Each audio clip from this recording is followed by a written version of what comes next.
Hello students, how are you students. आपको इस channel पर ना केवल graduation and post graduation physics के टॉपिक्स की सबसे आसान एक्सप्लेनेशन देखने को मिलती है, बल्कि आपको साथ के साथ ये भी बताया जाता है कि आपको एग्जाम में क्या और कैसे लिख के आना है, ताकि आप सिर्फ एक वीडियो देख के ही अपने नोट्स बना सकें और एग्जाम्स में बहुत अच्छे मार्क्स ला सकें। इसी कैटेगरी में आगे बढ़ते हुए आज हम बात करेंगे क्वांटम मैकेनिक्स स्कैटरिंग थ्योरी के एक और इंपॉर्टेंट टॉपिक के बारे में, जिसका नाम है पार्शियल वेव एनालिसिस।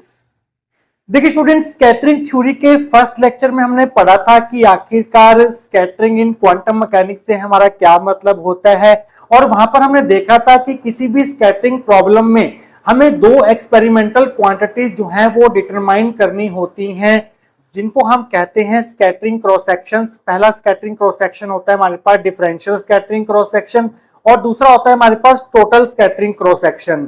इन दोनों स्कैटरिंग क्रॉस सेक्शंस को डिटरमाइन करके हम स्कैटरिंग के कंसेप्ट और नेचर को अच्छे से समझ सकते हैं, और साथ के साथ उस फोर्स के बारे में इंफॉर्मेशन गैदर कर सकते हैं जो कि स्कैटरिंग के लिए रिस्पॉन्सिबल होती है। सेकेंड लेक्चर में हमने क्या किया था, कंसेप्ट ऑफ स्कैटरिंग एम्पलीट्यूड के बारे में पढ़ा था, और साथ के साथ स्कैटरिंग एम्पलीट्यूड को हमने रिलेट किया था with differential scattering cross section and total scattering cross section. तो स्टूडेंट्स, अगर आपको differential scattering cross section measure करना है, total scattering cross section measure करना है किसी भी स्कैटरिंग प्रॉब्लम में, तो हमने सेकेंड लेक्चर में देखा था कि आपको स्कैटरिंग एम्पलीट्यूड जो है सबसे पहले वो डिटरमाइन करना होगा। स्कैटरिंग प्रॉब्लम के लिए स्कैटरिंग एम्पलीट्यूड को कैसे डिटरमाइन किया जाता है, इसके लिए हमारे पास बहुत सारे मेथड्स हैं। उनमें से एक मेथड है हमारे पास आज का मेथड पार्शियल वेव एनालिसिस।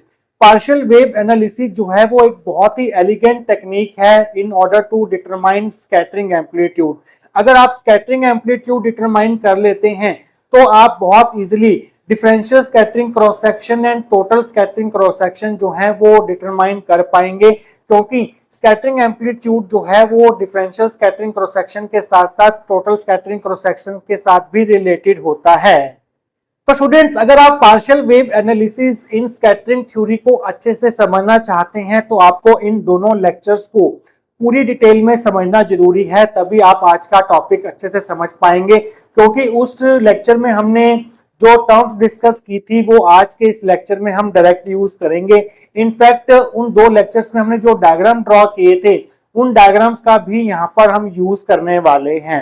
तो स्टूडेंट्स, किसी भी स्कैटरिंग प्रॉब्लम में इन क्वांटम मैकेनिक्स में जो एक्सपेरिमेंटल सेटअप होता है, बेसिक एक्सपेरिमेंटल सेटअप, वो कुछ इस प्रकार से होता है। यहाँ पर हमारे पास एक इंसिडेंट बीम होती है, एक टारगेट होता है जो कि रेस्ट में होता है, और यहाँ पर एक डिटेक्टर होता है। ये इंसिडेंट बीम जो है जब टारगेट पर स्ट्राइक करती है, टारगेट पर इंसिडेंट करती है, तो इस टारगेट के स्कैटरिंग सेंटर्स इस बीम में मौजूद पार्टिकल्स को सभी पॉसिबल डायरेक्शंस में स्कैटर्ड कर देते हैं। तो उन स्कैटर्ड पार्टिकल्स को डिटरमाइन या एनालाइज करने के लिए हमें एक डिटेक्टर की जरूरत पड़ती है, जो कि हमने यहाँ पर प्लेस किया है।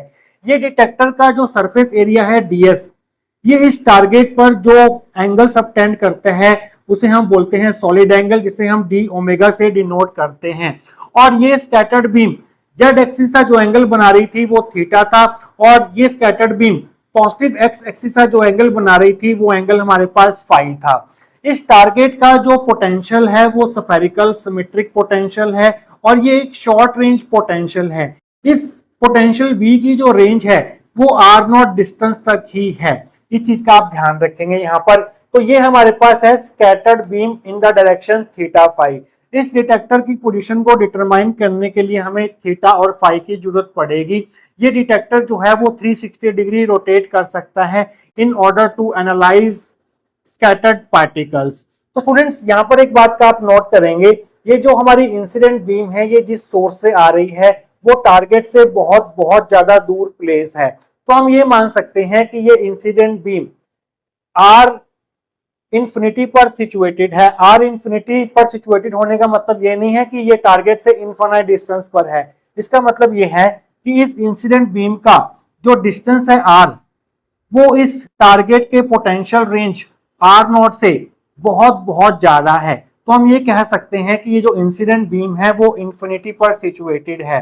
तो यहाँ पर जब ये beam r equal to infinity पर सिचुएटेड होगी तो इस इंसिडेंट बीम पर पोटेंशियल का कोई भी इफेक्ट नहीं पड़ेगा इस पोजीशन पर। तो हम ये मान सकते हैं कि इस बीम में जितने भी पार्टिकल्स हैं वो as a free particles behave करेंगे और फ्री पार्टिकल्स की जो पोटेंशियल एनर्जी होती है वो जीरो होती है। तो यहां पर हम potential energy of free particles को जीरो लेंगे। इसी तरह से ये जो डिटेक्टर है ये भी r equal to infinity distance पर सिचुएटेड है। कहने का मतलब ये है कि इस डिटेक्टर का जो डिस्टेंस है टारगेट से वो इस टारगेट के पोटेंशियल रेंज r नॉट से बहुत बहुत ज्यादा है। तो हम ये कह सकते हैं कि टारगेट जो है वो डिटेक्टर से इनफाइनाइट डिस्टेंस पर सिचुएटेड है। और सेकेंड लेक्चर में हमने क्या देखा था, हमने वहां पर बात की थी कि जो इंसिडेंट बीम होती है क्योंकि r equal to infinity distance पर इस पर एज अ फ्री पार्टिकल्स की तरह बिहेव करेंगे इस इंसिडेंट बीम में मौजूद पार्टिकल्स, क्योंकि इनकी पोटेंशियल एनर्जी जीरो होगी। तो हम इन इंसिडेंट पार्टिकल्स को, इंसिडेंट बीम को एज अ प्लेन वेव जो है वो ट्रीट कर सकते हैं, क्योंकि ये पार्टिकल्स जो हैं, ये इंसिडेंट बीम जो है वो पॉजिटिव जेड एक्सिस के अलोंग ट्रेवल कर रही थी। तो हमने इस इंसिडेंट बीम के वेव फंक्शन को साई आई से डिनोट किया था जो कि एक प्लेन वेव की तरह बिहेव करेगा, और उस प्लेन वेव को हमने डिनोट किया था e की पावर आइटा के जेड से। जेड यहाँ पर direction of propagation of incident beam को बता रहा है। तो जब ये प्लेन वेव्स इस टारगेट के पोटेंशियल रेंज में आएगी तो ये प्लेन वेव्स जो हैं इस टारगेट के द्वारा सभी पॉसिबल डायरेक्शंस में स्कैटर्ड कर दी जाएंगी, और ये जो वेव्स होंगी ये स्फेरिकल वेव्स होंगी, क्योंकि यहाँ पर जो वेव फ्रंट बनेगा वो स्फेरिकल वेव फ्रंट बनेगा, और ये जो स्फेरिकल वेव्स होंगी वो डाइवर्जिंग वेव्स होंगी। जैसे जैसे इनका डिस्टेंस टारगेट से बढ़ता जाएगा वैसे वैसे इनका एम्पलीट्यूड और इंटेंसिटी जो है वो कम होती जाएंगी। तो ये हमारे पास स्कैटर्ड स्फेरिकल डाइवर्जिंग वेव्स थी, और इनको हम कैसे रिप्रेजेंट कर रहे थे, इसको हम ऐसे रिप्रेजेंट कर रहे थे इसके वेव फंक्शन को psi s wave function for scattered waves is equal to f theta phi e की power iota k r by r, जहां पर एफ थीटा फाई जो है वो स्कैटरिंग एम्पलीट्यूड था, और इस वेव फंक्शन का जो एम्पलीट्यूड है वो आर के साथ डिक्रीज होगा। तो यहाँ पर नीचे हमें आर भी लगाना होगा, क्योंकि ये सभी पॉसिबल डायरेक्शंस में स्कैटर्ड हो रही थी। तो यहाँ पर हमने आर का यूज किया है, आर के अंदर एक्स वाई जेड सभी इंक्लूड हो जाएगा, क्योंकि ये स्फेरिकल वेव्स हैं। तो यहाँ पर हमने आर का यूज किया था। देखिए स्टूडेंट्स, यहाँ पर जो हमारा टारगेट है वो हमने ये अज्यूम किया है इसका जो पोटेंशियल है वो स्फेरिकली सिमेट्रिक पोटेंशियल है, और यहाँ पर जो स्कैटरिंग होगी वो सिमेट्रिकल स्कैटरिंग होगी। तो इस केस में जो हमारा स्कैटरिंग एम्पलीट्यूड होगा वो सिर्फ और सिर्फ थीटा पर डिपेंड करेगा, फाई पर डिपेंड नहीं करेगा।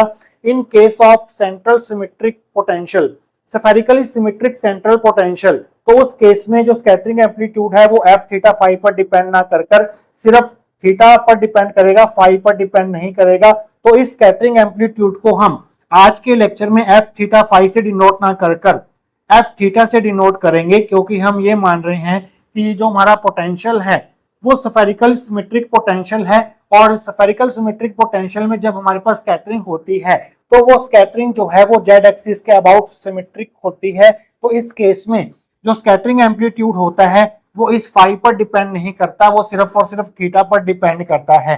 तो स्कैटर्ड वेव्स का जो वेव फंक्शन होगा वो एफ थीटा ई की power iota k r by are से डिनोट किया जाएगा, जहां पर एफ थीटा जो है वो स्कैटरिंग एम्पलीट्यूड होगा।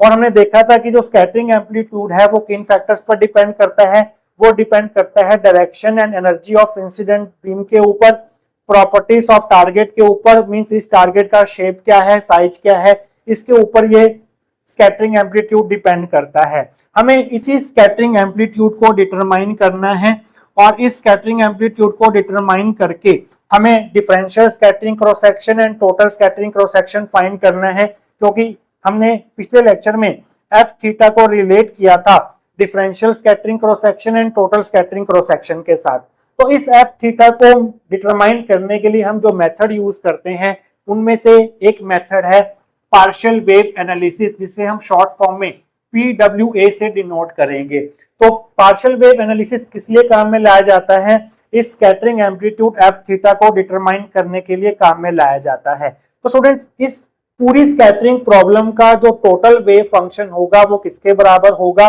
वो इन दोनों के अलजेब्राइक सम के बराबर होगा।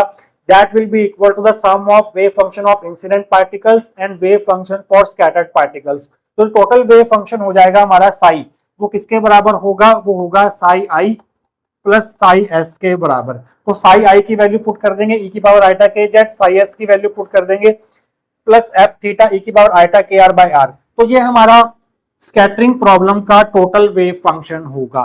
तो पार्शियल वेव एनालिसिस में हम एफ थीटा को कैसे कैलकुलेट करेंगे, उसके लिए हमें कुछ स्टेप्स फॉलो करने होंगे और यहाँ पर हमें एक अजम्पशन लेनी होगी। वो अजम्पशन ये होगी कि ये जो हमारे पास प्लेन वेव है, इंसिडेंट प्लेन वेव्स, इसे हम as a linear combination of spherical waves की फॉर्म में रिप्रेजेंट कर सकते हैं। ये जो वेव फंक्शन है psi I is equal to e की पावर आइटा के जेड, ये प्लेन वेव को रिप्रेजेंट कर रहा है जो कि जेड एक्सिस के अलोंग प्रोपेगेट कर रही है।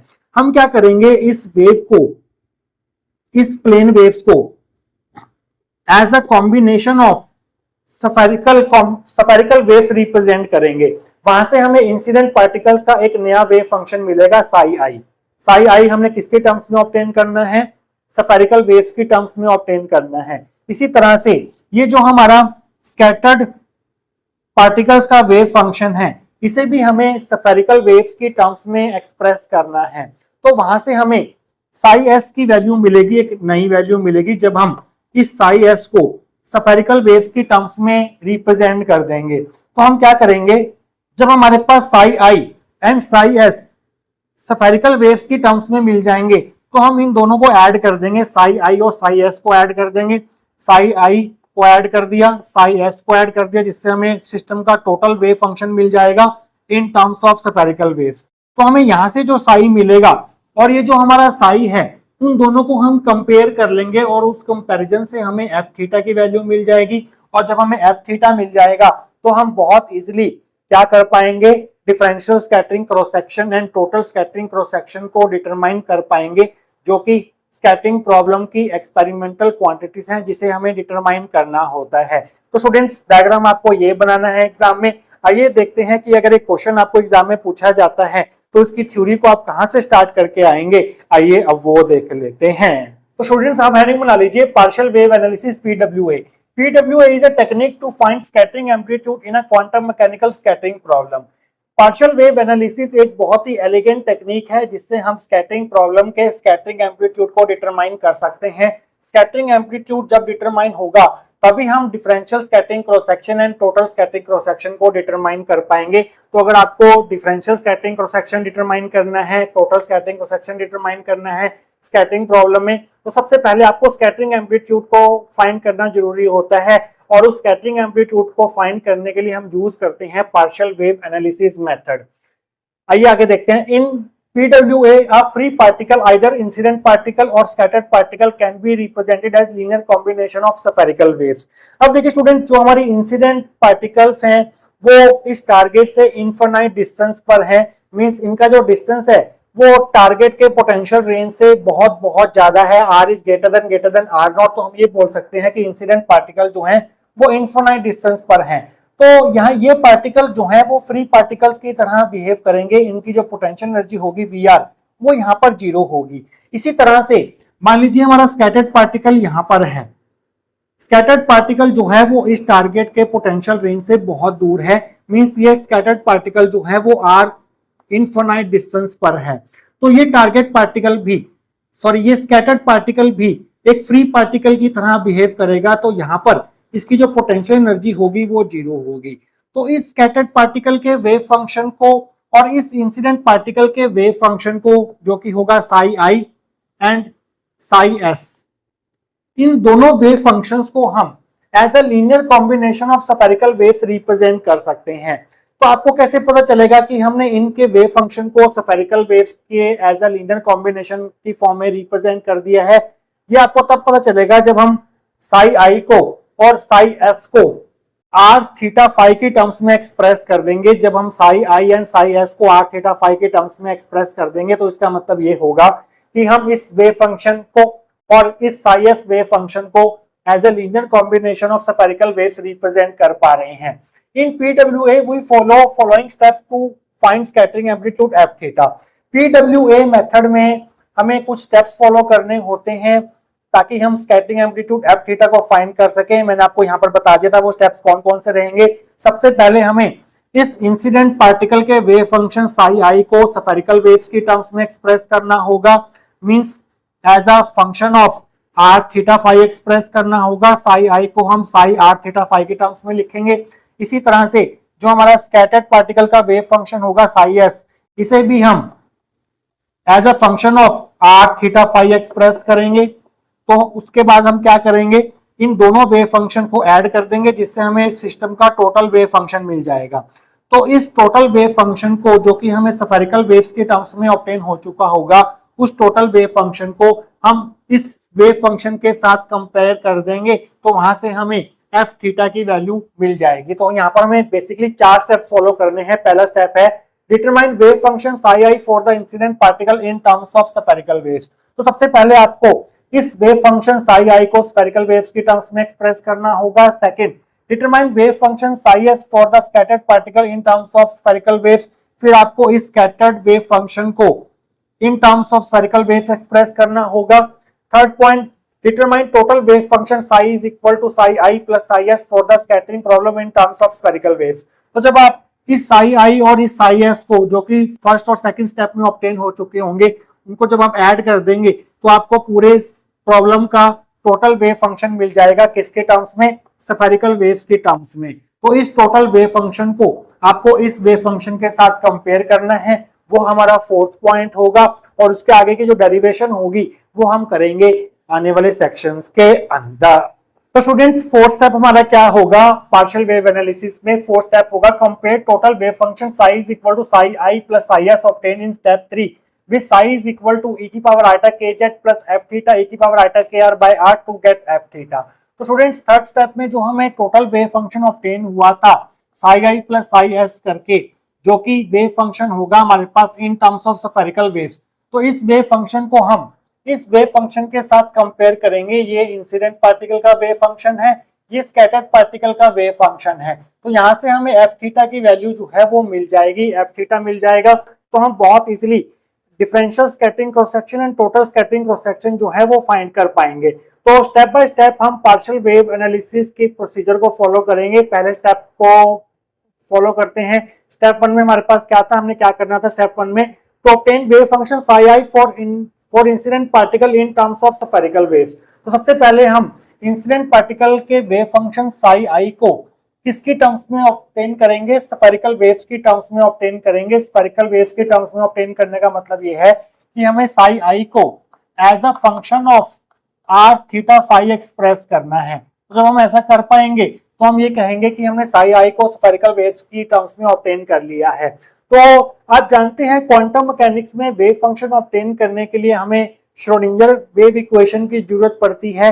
तो इंसिडेंट पार्टिकल के लिए जो श्रोडिंगर वेव इक्वेशन होगी वो क्या होगी? यहाँ पर the Schrodinger equation for the incident particle can be written as, तो श्रोडिंगर वेव इक्वेशन होती है वो होती है minus h cut square by 2m del square psi plus V psi is equal to E psi. तो students, यहाँ पर हमारा जो इंसिडेंट पार्टिकल था वो इनफाइनाइट डिस्टेंस पर था। तो इनफाइनाइट डिस्टेंस पर जो पोटेंशियल एनर्जी होगी पार्टिकल की वो जीरो होगी। पार्टिकल जो है वो फ्री पार्टिकल की तरह बिहेव करेगा। तो इंसिडेंट पार्टिकल के लिए जो श्रोडिंगर वेव इक्वेशन होगी उसमें आपको v को जीरो पुट करना होगा। तो v को जीरो पुट करेंगे तो ये टर्म जीरो हो जाएगी, तो इसे आप यहाँ से हटा दीजिए। तो जो श्रोडिंगर वेव इक्वेशन होगी इंसिडेंट पार्टिकल के लिए, जो कि फ्री पार्टिकल की तरह बिहेव कर रहा है, जिसकी पोटेंशियल एनर्जी जीरो है, तो वो कुछ इस प्रकार से लिखी जाएगी। तो इस minus h cut square by 2m को उधर भेज दीजिए, 2m ऊपर चला जाएगा, माइनस एच कट स्क्वायर नीचे आ जाएगा, तो ये बन जाएगा del square psi is equal to minus 2m by h cut square E psi. इस टर्म को जब आप इधर लेके आएंगे तो ये टर्म जो है वो प्लस की हो जाएगी और इक्वल टू में हमारे पास जीरो आ जाएगा। तो यहाँ से साई कॉमन ले लीजिए, तो ये बन जाएगा del square plus 2m e by h cut square psi is equal to zero. इसे आप पुट करेंगे के स्क्वायर, तो ये बन जाएगा डेल स्क्वायर प्लस के स्क्वायर, और साई जो है यहाँ पर आर थीटा फाई की टर्म्स में होगा, तो इस साई की जगह पर हम साई आर थीटा फाई लिखेंगे। So that will be equal to zero, जहां पर के स्क्वायर जो है वो 2m e by h cut square है। ये हमारी सेकंड इक्वेशन होगी। तो स्टूडेंट्स, आपको इस डिफरेंशियल इक्वेशन को सॉल्व करना है in order to obtain wave function for incident particle. तो स्टूडेंट्स, इसका जो सोल्यूशन होगा उसमें रेडियल पार्ट भी होगा और एंगुलर पार्ट भी होगा। इस प्रकार के डिफरेंशियल इक्वेशन को आपने hydrogen atom in quantum mechanics के केस में भी सॉल्व किया था। वहां पर आपने देखा था कि इसका जो सोल्यूशन होगा जो कि हमें साई की वैल्यू देगा, that will consist of two parts, एक रेडियल पार्ट का सोल्यूशन, एक एंगुलर पार्ट का solution.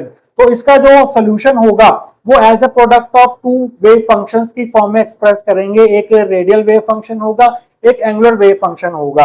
The solution of equation 1 can be written as, इसका जो सोल्यूशन है वो हम कुछ इस तरह से लिख सकते हैं, इसका सोल्यूशन हमें साई की वैल्यू देगा जो कि r थीटा फाई का फंक्शन होगा, that will be equal to r l k r y l theta phi. तो यहां पर ये जो पार्ट है r l k r ये क्या रिप्रेजेंट कर रहा है, ये रिप्रेजेंट कर रहा है इस इक्वेशन के रेडियल पार्ट के सोल्यूशन को, और ये पार्ट जो है y l थीटा फाई क्या रिप्रेजेंट कर रहा है इस इक्वेशन के एंगुलर पार्ट के सोल्यूशन को। यहाँ पर ये जो रेडियल पार्ट का सोल्यूशन है और ये जो एंगुलर पार्ट का सोल्यूशन है ये अजीमुथल क्वांटम नंबर L पर डिपेंड करेगा, तो हमने यहाँ पर L लगा दिया है नीचे, और यहाँ पर L की जो वैल्यूज होंगी वो 0 1 2 3 से लेकर इनफाइनाइट तक होंगी। तो आप यहाँ पर लिखेंगे कि जो RL KR है वो इनफैक्ट इक्वल टू होता है हमारे पास AL JL KR के, जहाँ पर AL कांस्टेंट है और JL KR जो है वो स्फेरिकल बेसल फंक्शन है, जिसकी वैल्यू जो है वो कुछ इस प्रकार से होती है। JL KR को हम लिखते हैं 1/KR sin KR minus L pi by 2, जहां पर RL KR जो है वो solution of radial part of equation 1 को रिप्रेजेंट कर रहे हैं, जहां पर JL KR जो है वो इसके बराबर है। तो आप देख सकते हैं कि जो RL है वो KR पर डिपेंड कर रहा है, तो हमने यहाँ पर ब्रैकेट में KR लगा दिया है ताकि आपको पता लगे कि RL जो है वो KR पर डिपेंड कर रहा है। और ये जो हमारा YL थीटा फाई है इसकी जो वैल्यू होती है हमारे पास वो होती है YL theta phi is equal to हमारे पास PL cos थीटा। ये रिजल्ट्स आपको यहाँ पर डायरेक्ट लिखने हैं, जहां पर PL cos थीटा जो है वो लेजेंडरी पॉलिनोमियल्स हैं। ये हमारी 6th इक्वेशन होगी। तो स्टूडेंट्स YL थीटा फाई की जगह पर यहाँ पर हम PL cos थीटा पुट करेंगे, और इस RL KR की जगह पर हम AL JL KR पुट करेंगे। तो आप लिखेंगे यहाँ पर using 4 and 6 in 3 we get psi r theta phi is equal to RL KR की जगह पर हम पुट करेंगे AL JL KR, और इस YL थीटा फाई की जगह पर हम पुट करेंगे PL cos थीटा। तो स्टूडेंट्स आप देख सकते हैं कि जो साई की वैल्यू है वो सिर्फ r और थीटा पर डिपेंड कर रही है, यहाँ पर कहीं भी आपको फाई नहीं दिखाई दे रहा है। तो ये वेव फंक्शन जो है हमारे इस केस के लिए सिर्फ r और थीटा का फंक्शन होगा, वो फाई का फंक्शन नहीं होगा। तो इसे हम सिंपली ऐसे भी लिख सकते हैं psi r theta that will be equal to AL JL KR PL cos theta. यहां से हमने फाई हटा दिया है क्योंकि फाई पर ये वेव फंक्शन जो है वो डिपेंड नहीं कर रहा है। ये हमारी 7th इक्वेशन होगी। तो स्टूडेंट्स ये हमारे पास है सोल्यूशन किसका, इक्वेशन 1 का। बट ये इक्वेशन 1 का मोस्ट जनरल सोल्यूशन नहीं है, क्योंकि मोस्ट जनरल सोल्यूशन के लिए आपको यहाँ पर L की सभी वैल्यूज इंक्लूड करनी होंगी जो कि 0 से लेके इनफाइनाइट तक होंगी। तो हमें क्या करना होगा, इस टर्म के आगे समेशन लगाना होगा, और समेशन की लिमिट जो है वो L इक्वल टू 0 से लेके इंफिनिटी तक लेनी होंगी, तभी हमें इक्वेशन 1 का मोस्ट जनरल सोल्यूशन मिलेगा, जो कि हमें क्या देगा, वेव फंक्शन देगा। किसके लिए, इंसिडेंट पार्टिकल के लिए, मीन साई आई की वैल्यू देगा। तो आप यहाँ पर लिखेंगे the most general solution of equation 1 is given by, equation 1 का जो मोस्ट जनरल सोल्यूशन होगा वो इंसिडेंट पार्टिकल का वेव फंक्शन देगा आपको साई आई। और वो आपको कैसे मिलेगा, जब आप इस वेव फंक्शन को सभी एल की वैल्यूज के लिए समेशन कर देंगे,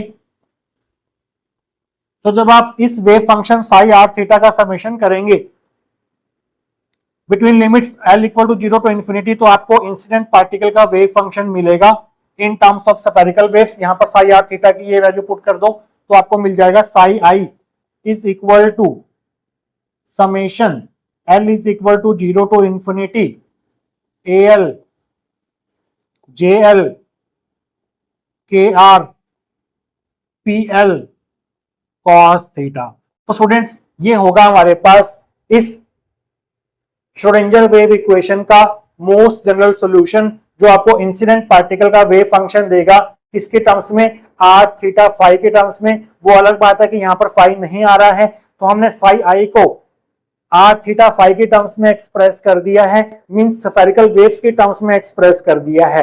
बट हमने स्कैटरिंग एम्पलीट्यूड वाले लेक्चर में देखा था कि जो हमारी इंसिडेंट वेव्स होती हैं वो प्लेन वेव्स होती हैं, और प्लेन वेव्स को हम कैसे रिप्रेजेंट कर रहे थे, ई की पावर आइटा के जेड से रिप्रेजेंट कर रहे थे, क्योंकि इंसिडेंट वेव जो है वो जेड एक्सिस के अलोंग प्रोपेगेट कर रही थी।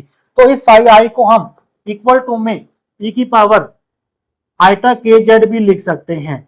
और स्फेरिकल पोलर कोऑर्डिनेट्स में हम जेड को कैसे रिप्रेजेंट करते हैं, जेड कोऑर्डिनेट को आर कॉस थीटा फाई की टर्म्स, आर कॉस थीटा के फॉर्म में लिखते हैं। तो ये हमारे पास कार्टेशियन कोऑर्डिनेट जेड को स्फेरिकल पोलर कोऑर्डिनेट्स की टर्म्स में एक्सप्रेस करने का मेथड होता है। जेड को हम आर कॉस थीटा लिखते हैं इन स्फेरिकल पोलर कोऑर्डिनेट्स। तो इस जेड की जगह पर हम आर कॉस थीटा पुट कर देते हैं। तो आप यहां पर लिखेंगे इक्वल टू में ई की पावर आइटा के, इस जेड की जगह पर हम पुट कर रहे हैं आर कॉस थीटा। तो स्टूडेंट्स हम यहां तक पहुंच चुके हैं। अभी ये फाइनल सोल्यूशन नहीं आया है साई आई का, जो हमें ऑब्टेन करना है स्फेरिकल वेव्स की टर्म्स में। उसके लिए हमें क्या करना होगा, इस कांस्टेंट एल की वैल्यू फाइंड करनी होगी। जब हम इस कांस्टेंट एल की वैल्यू फाइंड कर लेंगे और उस वैल्यू को यहां पर पुट कर देंगे, तो हमारे पास फाइनल स्टेप 1 जो है वो कंप्लीट होगा। तो इसके आगे के स्टेप्स हम देखेंगे नेक्स्ट सेक्शन के अंदर। तो स्टूडेंट्स लास्ट सेक्शन में हमने इंसिडेंट पार्टिकल के वेव फंक्शन को यहां तक ऑब्टेन कर लिया था। इसे हम 8th इक्वेशन दे देते हैं। अब हमें इस एल की वैल्यू फाइंड करनी है। उसके लिए हम क्या करेंगे, इस इक्वेशन के दोनों तरफ P l dash cos theta से मल्टीप्लाई करेंगे। ये एल जो है, ये डैश जो है वो एल के ऊपर है, ना कि पी के ऊपर। इस चीज का आप ध्यान रखेंगे। P l dash cos theta से दोनों तरफ मल्टीप्लाई करना है, और मल्टीप्लाई करने के बाद हमें दोनों तरफ इंटीग्रेशन करना है। किसके रिस्पेक्ट में, कॉस थीटा के रिस्पेक्ट में, और लिमिट्स क्या रहेंगी -1 to +1। तो वहां से हमें एल की वैल्यू मिलेगी। तो आप ध्यान से देखिए, इस टर्म को जब आप P l dash cos theta से मल्टीप्लाई करेंगे तो आपको क्या मिलेगा, और ये टर्म जो है summation l is equal to 0 to ∞ l j l के आर, ये थीटा पर डिपेंड नहीं कर रही है। तो इसे हम इंटीग्रेशन से बाहर ले लेते हैं। इस टर्म को summation l is equal to 0 to ∞ l j l के आर इंटीग्रेशन -1 to +1, ये वाला पी एल कॉस थीटा आ गया, और जिससे हमने मल्टीप्लाई किया P l dash cos theta वो आ गया, और जिसके रिस्पेक्ट में इंटीग्रेशन कर रहे हैं कॉस थीटा के रिस्पेक्ट में, तो हमें यहाँ पर डी कॉस थीटा लिखना होगा। That will be equal to integration -1 to +1, पहले हमने लिखा e की बार eta k r cos theta, इसे हमें मल्टीप्लाई कर रहे हैं P l dash cos theta से, और कॉस थीटा के रिस्पेक्ट में इंटीग्रेशन कर रहे हैं, तो यहाँ पर आ जाएगा डी कॉस थीटा। तो स्टूडेंट्स अब इस इंटीग्रल की वैल्यू क्या होगी, इस डेफिनेट इंटीग्रल की वैल्यू क्या होगी, इसको फाइंड करने के लिए हम यूज करेंगे orthogonal property of Legendre polynomial का, जो हमें ये कहती है integration -1 to +1 P l dash x d x will be equal to 2/2l + 1, जब हमारे पास l equal to l dash होगा। तो हमें क्या करना होगा, इस पूरी इक्वेशन में दोनों तरफ l की जगह l डैश पुट करना होगा। तो उस केस में ये डेफिनेट इंटीग्रल जो है वो किसके बराबर हो जाएगा, 2/2l + 1 के बराबर हो जाएगा। यहाँ पर x है, तो यहाँ पर अगर आप cos थीटा पुट कर देते हैं यहाँ पर, तो ये बन जाएगा pl cos theta, pl dash cos theta, d cos theta, जो कि हमारे पास यही टर्म है। तो ये टर्म जो है किसके बराबर होगी, 2/2l + 1 के बराबर होगी। कब, जब l equal to l dash होगा। इसे हम बोलते हैं orthogonal property of Legendre's polynomial. तो ये रिजल्ट हम यहाँ पर यूज करेंगे using integration -1 to +1 pl dash x dx equal to 2/2l + 1 when l is equal to l dash, orthogonal property of Legendre polynomial in left hand side we get. तो हम यहाँ पर सिर्फ l की एक ही वैल्यू ले रहे हैं जो कि l डैश के बराबर है, या l डैश l के बराबर है। तो यहाँ से समेशन हट जाएगा, यहाँ पर हम सिर्फ l की बात करेंगे, तो यहाँ पर al jl kr आ जाएगा, और इस इंटीग्रेशन की जगह पर आ जाएगा 2/2l + 1। इस पूरी वैल्यू जो है वो हम l पर ले रहे हैं। That will be equal to summation integration -1 to +1 e की power iota k r cos theta, इस l डैश की जगह पर भी हमने l पुट कर दिया, pl cos theta, d cos theta आ गए यहाँ पर। तो स्टूडेंट्स अब हमें क्या करना है, इस डेफिनेट इंटीग्रल को सॉल्व करना है। तो इसके लिए हम यूज करेंगे इंटीग्रेशन बाय पार्ट्स का, means UV rule of integration का। इसे हम मान लेते हैं फर्स्ट फंक्शन u, और इसे हम मान लेते हैं सेकंड फंक्शन v। तो ये होता है हमारे पास इंटीग्रेशन uv dx होता है u integration of v dx minus integration du/dx integration v dx, और इस पूरे का इंटीग्रेशन dx आ जाएगा। तो वही हम रूल लगाएंगे यहाँ पर, ये टर्म ऐसी रहेगी, that will be equal to, तो पहले आएगा हमारे पास u हमारे पास है pl cos थीटा, ये हमारे पास ऐसे ही आ गया। फिर हमें यहाँ पर इंटीग्रेशन करना है v का, इसका इंटीग्रेशन करना है किसके रिस्पेक्ट में, cos थीटा के रिस्पेक्ट में। तो इसका जो इंटीग्रेशन होगा cos थीटा के रिस्पेक्ट में वो हो जाएगा e की power eta k r cos theta. cos theta के जो कोफिशिएंट होगा आयटा के आर वो नीचे आ जाएगा और लिमिट्स आ जाएंगी -1 टू +1 यहाँ पर माइनस। उसके बाद हम करते हैं इंटीग्रेशन du बाय dx। तो यहाँ पर हमें u का डेरिवेटिव करना है किसके रिस्पेक्ट में, cos थीटा के रिस्पेक्ट में। तो pl cos थीटा का जो डेरिवेटिव होगा cos थीटा के रिस्पेक्ट में उसे हम शो करेंगे p dash l cos theta से। यहाँ पर p के ऊपर जो डैश है वो ये रिप्रेजेंट कर रहा है कि हमने इसका डेरिवेटिव किया है किसके रिस्पेक्ट में, cos थीटा के रिस्पेक्ट में। फिर हमें करना है v का इंटीग्रेशन किसके रिस्पेक्ट में, cos थीटा के रिस्पेक्ट में। तो इसका इंटीग्रेशन cos थीटा के रिस्पेक्ट में हम ऑलरेडी कर चुके हैं, e की power eta k r cos theta by eta k r, ये d cos थीटा हमारे पास आ जाएगा इस dx की जगह पर। तो that will be equal to, अब देखिए स्टूडेंट्स यहां तक हम पहुंच गए हैं। अब अगर हम इसको दोबारा फर्दर सॉल्व करें इंटीग्रेशन बाय पार्ट्स लगाकर, इसे हम मान लें क्या, इसे हम मान लें u और इसे हम मान लें v, इसे हम u मान लें अगर, और इसे अगर हम v मान लें, तो जब हम इस v का ये रूल लगाकर दोबारा से इंटीग्रेशन करेंगे यहां पर और यहां पर, तो यहां पर एक r पहले से है नीचे, तो एक r और आ जाएगा नीचे, तो नीचे r² हो जाएगा। तो मीन्स इस टर्म का अगर हम दोबारा से इंटीग्रेशन बाय पार्ट्स करें तो हमें यहां पर और यहां पर दोनों जगह पर 1/r² वाली टर्म मिलने वाली है। और 1/r² जो है वो वैनिश हो जाएगा कब, जब हमारे पास r अप्रोचेस टू इंफिनिटी होगा। जब r की वैल्यू इंफिनिटी होगी तो 1/∞ जो है वो 0 हो जाएगा, खत्म हो जाएगा।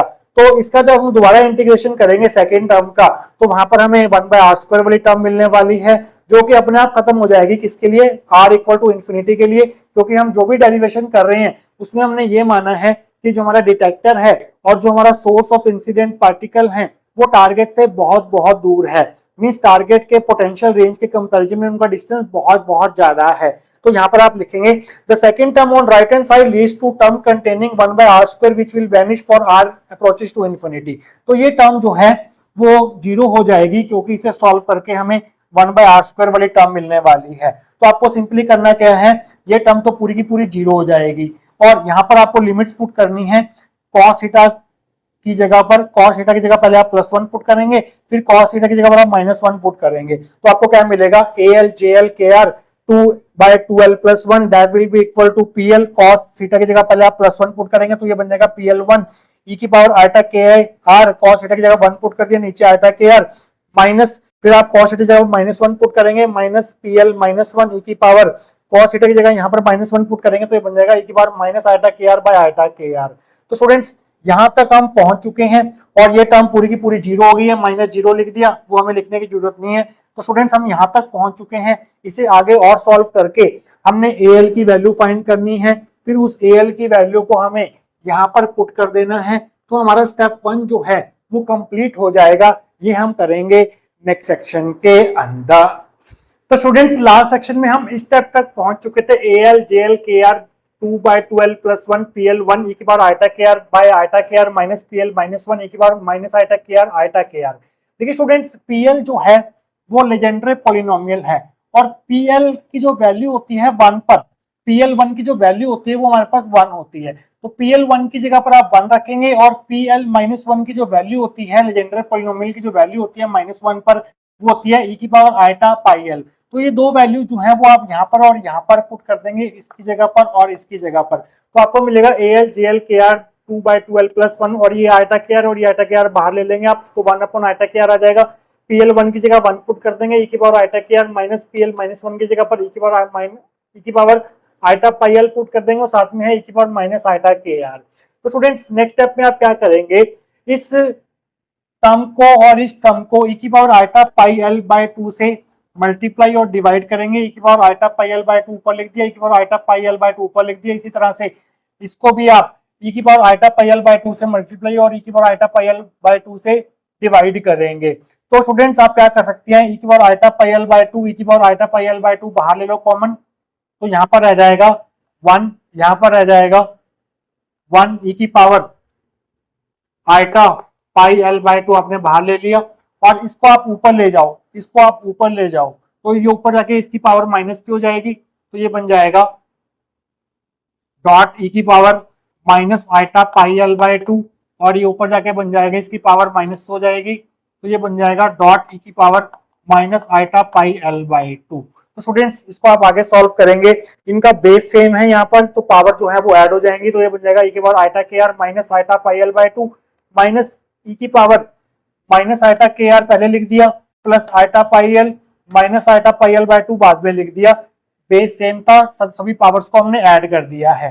तो स्टूडेंट्स नेक्स्ट स्टेप में आप क्या करेंगे, यहाँ से और यहाँ से आइटा कॉमन लेंगे, आइटा बाहर आ गया, k r minus pi l by 2 रह गया, माइनस ई की पावर, इन तीनों में से आप माइनस आइटा कॉमन लेंगे, अंदर आ जाएगा k r minus pi l plus pi l by 2।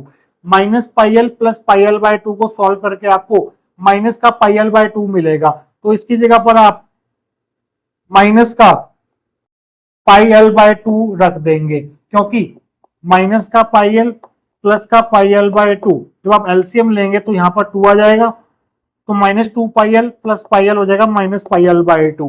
तो स्टूडेंट्स अब आप क्या करेंगे, यहाँ पर एक तो इस आइटा को यहां ले आएंगे नीचे, ये जो हमारे पास यहाँ पर आइटा था उसे हमने यहाँ पर लिख दिया, 2 से मल्टीप्लाई करेंगे और 2 से डिवाइड करेंगे।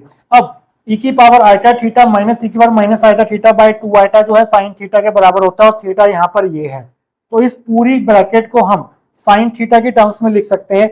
लेफ्ट हैंड साइड सेम है, इक्वल टू 2 ई की power iota pi l by 2 by k r, ये बन जाएगा sine k r minus pi l by 2, theta की जगह पर हम ये रख देंगे। तो स्टूडेंट्स इस के आर को आप ऐसे लिख सकते हैं 1 अपॉन के आर, और यहां पर आप ब्रैकेट लगा सकते हैं इस तरह से, और इस 2 से ये 2 काट दीजिए, तो आपके पास क्या बचेगा, आपके पास बचेगा ए एल जे एल के r by 2 l plus 1 equal to e की power iota pi l by 2।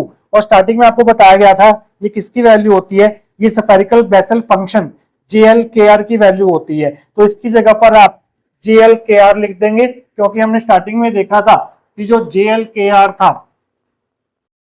वो किसके बराबर था, 1 upon k r sine k r minus pi l by 2 के बराबर था, ये आपको स्टार्टिंग में लिखवा दिया गया था। तो स्टूडेंट्स इसकी जगह पर जे एल के आर आ गया, तो यहाँ पर जे एल के आर से जे एल के आर कैंसिल हो जाएगा, so A l will be equal to e की power iota pi l by 2 into 2 l plus 1।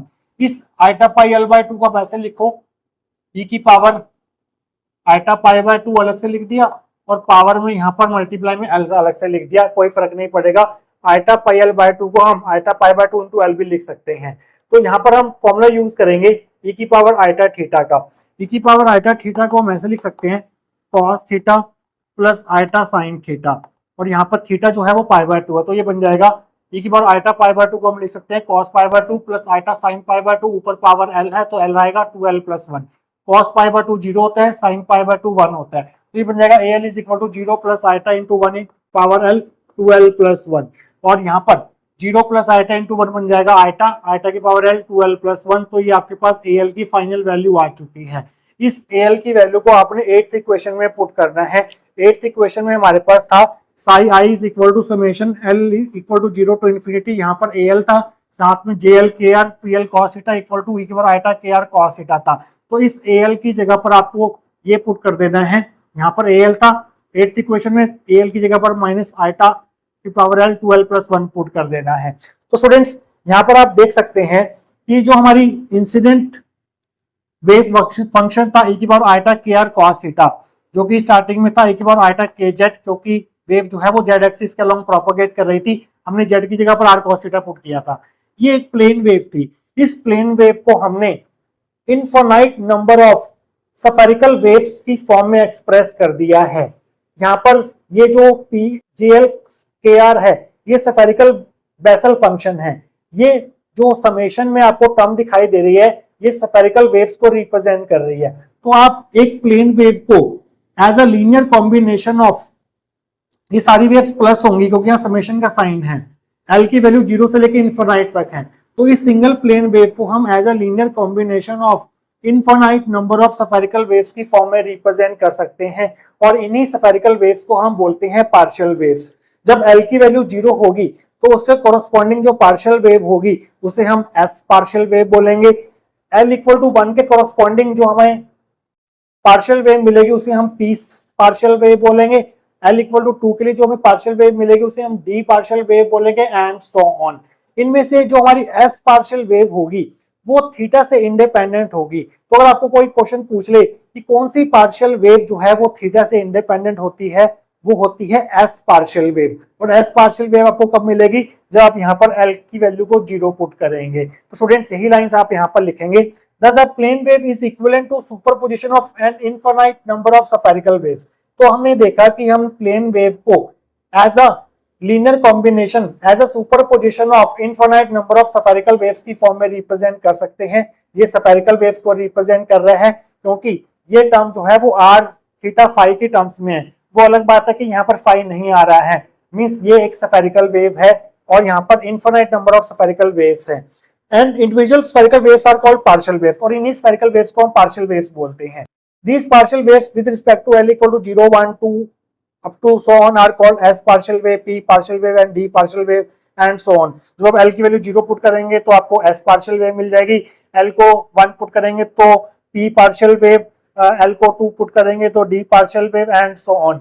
इनमें से जो S partial wave होगी वो इंडिपेंडेंट ऑफ थीटा होगी। लास्ट में आप एक लाइन लिखेंगे इसके बाद, the S partial wave is independent of theta, और थीटा से इंडिपेंडेंट होने के कारण वो स्फेरिकली सिमेट्रिक होती है अबाउट ओरिजिन। तो स्टूडेंट्स यहाँ पर हमारा स्टेप 1 जो है वो कंप्लीट होता है। स्टेप 1 में हमें क्या करना था, इंसिडेंट पार्टिकल के वेव फंक्शन को as a linear combination of, as a superposition of spherical waves represent करना था, वो हमने कर दिया है। बाकी 3 स्टेप्स हमारे और बचे हैं पार्शियल वेव एनालिसिस में, वो हम डिस्कस करेंगे upcoming parts of this topic में। मिलेंगे उन पार्ट्स के साथ। Till then take care.